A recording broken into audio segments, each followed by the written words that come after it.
श्री श्री राधा दामोदर भगवान की जय। चैतन्य महाप्रभु जी ने हमें कोई बहुत बड़ा ग्रंथ नहीं दिया। चैतन्य महाप्रभु जी ने हमें कोई बहुत कठिन साधना नहीं बताई। सिर्फ 8 श्लोक हमको दिए और वे 8 श्लोक ऐसे हैं, मतलब ऐसे सोचो जैसे सारा शास्त्रों का सार उसमें भर दिया हो।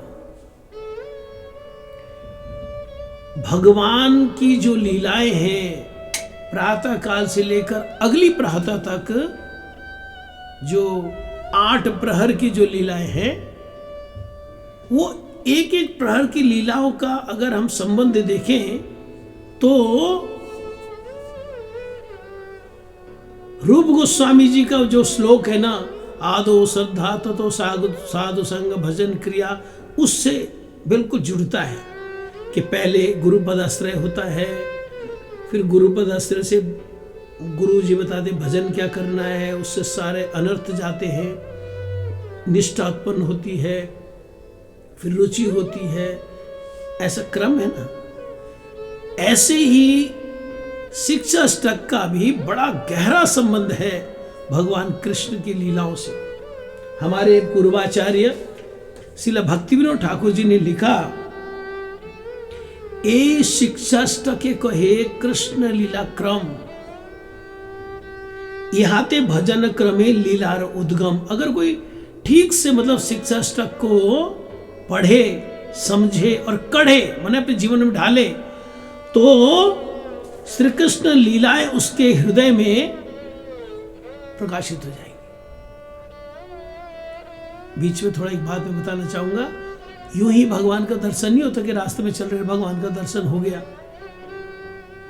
पहले भगवान का दर्शन अंतःकरण में होता है और फिर अंतःकरण के रसास्वादन के बाद फिर बाहर होता है। ध्रुव चरित्र पढ़े, ध्रुव को जो भगवत अनुभूति उसको देखे।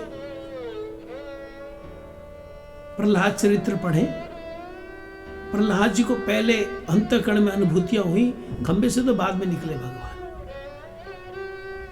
नंद महाराज यशोदा जी का जीवन चरित्र पढ़े, उनके पास कृष्ण बाद में आए, पहले उनके अंतःकरण में आए नटखट कृष्ण, चंचल वाले कृष्ण, घुंघराले बाल वाले कृष्ण।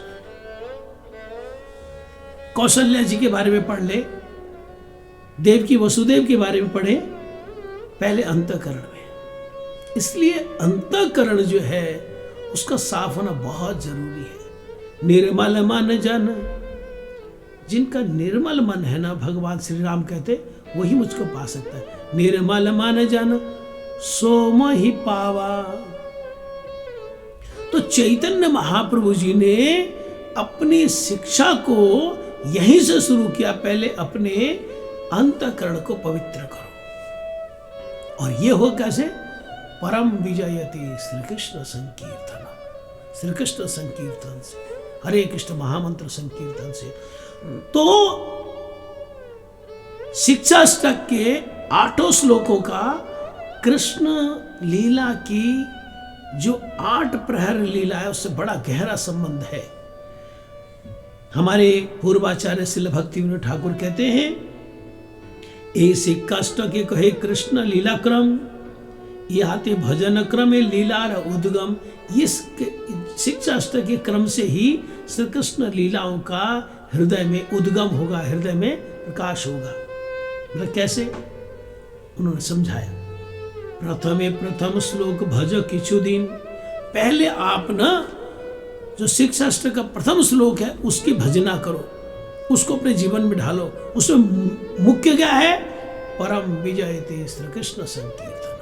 तो ये जो श्री कृष्ण संकीर्तन है ये हमारे जीवन में परिवर्तन लाएगा, मुझे अनुभव कराएगा मैं कौन हूं, भगवान कौन है, भगवान से मेरी रिलेशनशिप क्या है।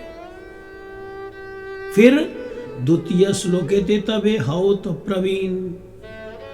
पहला श्लोक हरि नाम करते रहो करते रहो करते रहो। तब दूसरा जो शिक्षाष्टक का श्लोक है ना, उसमें परफेक्शन आएगी। यानी कि हमारी ऐसी अनुभूति होगी, भगवान कितने दयालु हैं, भगवान कितने कृपालु हैं, भगवान की कृपा का पारावार नहीं। सर्वशक्तिमान भगवान अपने भक्तों के लिए हर कुछ करते हैं, हर कुछ करने के लिए हर समय तत्पर रहते, तैयार रहते हैं, ये अनुभूति। और अपनी भी औकात पता लगे कि मैं कहां पर खड़ा हूं। दुर्दैवम ईदृशम इहा जनिनानुरागा। भगवान आपकी दयालुता बहुत है, आपकी कृपालुता बहुत है, लेकिन मेरा दुर्भाग्य ऐसा है, आपके भजन में रुचि नहीं है, आपके हरिनाम में मेरा अनुराग नहीं हो रहा। यह अनुभूति आएगी। फिर भक्ति ठाकुर कहते हैं हरिनाम चलता रहेगा, सोच बदलेगी, विचारधारा बदलेगी, अनुभूतियां बदलेगी। फिर कहते हैं वो साधना जो हरिनाम कर रहे हैं, उस हरिनाम की साधना में और क्या जोड़ना पड़ेगा। चतुर्थ श्लोकेते क्रमशः भजन पक्क करो। 4 श्लोके क्रमशः भजन पक्क। 4 श्लोक मैंने तीसरा और चौथा, ये क्रमशः भजन पक्क करो, ये भजन की परिपक्वता लाए। परिपक्वता थोड़े दिन किया फिर छोड़ दिया, ऐसा नहीं, लगातार करते। और ये लगातार होगा कब? श्रीमद् भागवत के अनुसार जब भजन निष्काम भाव से होगा तो लगातार होगा। भजन जब किसी मन्नत को रखकर, किसी उद्देश्य को रखकर, किसी शर्त को रखकर होगा तो टूट जाएगा। अहेतुक्य अप्रतिहता होना चाहिए। हेतु रहित, कारण रहित, वरदान रहित, कोई इच्छा रहित, कामना रहित जब भजन होगा तब वो लगातार चलेगा। वो कैसा होता है? बोले भगवान की प्रीति के लिए भगवान का भजन करना। तो ये तीसरे श्लोक में और चौथे श्लोक में अपनी परिपक्वता लानी पड़ेगी भजन की। यानी कि तीसरे श्लोक में जो बताया, मैं श्री कृष्ण के दासों का दास हूँ, उन सब की श्री कृष्ण की और श्री कृष्ण भक्तों की सेवा करना मेरा एक फर्ज है। तृणादपि सुनिश्चित हम्बलनेस आएगी। फिर जीवन में ऐसी घटनाएं घटेंगी जिससे आपको गुस्सा आएगा। क्रोध को पीना सीखे, कड़वे घूंट पीना सीखे, सहन करना सीखे और अपने मान सम्मान के लिए पागलपन न दिखाए, सबको सम्मान दे। इस भावना के द्वारा इन क्वालिटीज के साथ हरि नाम करें। फिर चौथा श्लोक क्या है? भगवान से कुछ नहीं मांगे। जैसे कल हम सुन रहे थे, न धनम न जनम सुंदरी कविता जगदीश गावये मम जन्मनि जन्मेश्वरे भवतात भक्ति हेतु की। भगवान आपसे कुछ नहीं मांगता, बस आपके चरणों की भक्ति, वो भी अहेतु की भक्ति हो, और कुछ नहीं मांगता। ये कहते हैं 4 श्लोके क्रमशः भजन पक्क करो, तब पंचम श्लोके ते तबे सिद्ध देहवर। तब 5वें श्लोक में सिद्ध देह ग्रहण करो। ये 5वां श्लोक क्या है, सिद्ध देह क्या है, कल इसकी चर्चा करते हैं। हरे कृष्ण।